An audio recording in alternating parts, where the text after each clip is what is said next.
بسم اللہ الرحمن الرحیم۔ میرے پیارے مسلمان بہن بھائیوں، بزرگان دین نے ایک واقعہ متعدد جگہ بیان فرمایا کہ ایک ماں نے بڑے چاؤ سے اپنے بیٹے کی شادی کی اور دلہن گھر لے آئی۔ شب و روز اس دلہن کو پھولوں کی طرح رکھا اور اس کی خدمت کی۔ کچھ دن گزر گئے کہ دلہن نے شوہر سے کہا، یا مکان علیحدہ لو یا ماں کو نکال دو۔ پوچھا کیا وجہ ہے؟ کہا بس ماں نے آج مجھے کسی بات پر ٹوک دیا اور میں اپنی بےعزتی برداشت نہیں کر سکتی۔ بیٹا لٹھ لے کر ماں پر سوار ہو گیا، برا بلا کہا اور گھر سے نکالنے کی دھمکی دی۔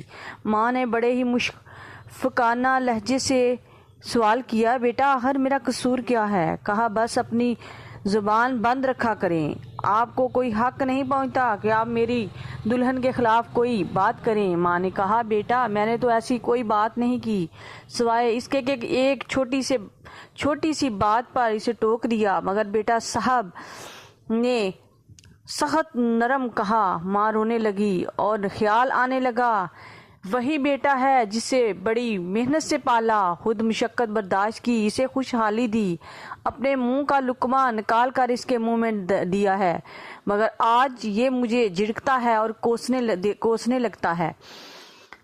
وقت گزرتا گیا مگر وہ دلہن صاحبہ اپنے اصرار پر قائم تھی کہ حتیٰ ایک دن کہنے لگی، اب میں یہاں رہوں گی یا میری ساس رہیں گی، نہیں تو اسے قتل کر دو۔ شوہر نے کہا، حوصلہ کرو، یہ کام بھی ہو جائے گا، مگر وہ سخت مزاج عورت اپنے مطالبے پر فوری عمل چاہتی تھی۔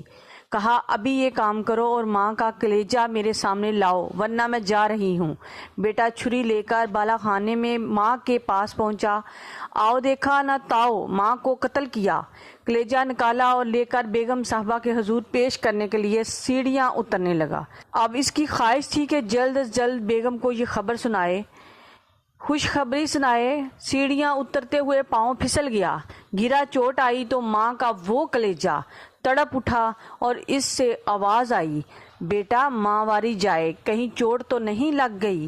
ماں کا وہ کلیجہ جو جسم سے جدا ہو چکا ہے اپنے جسم کی چوٹوں زخموں کو بھول گیا اور اسے اپنے بیٹے کی چوٹ کا فکر پڑ گیا۔ یہ ہے ماں کی شفقت، ماں کی محبت۔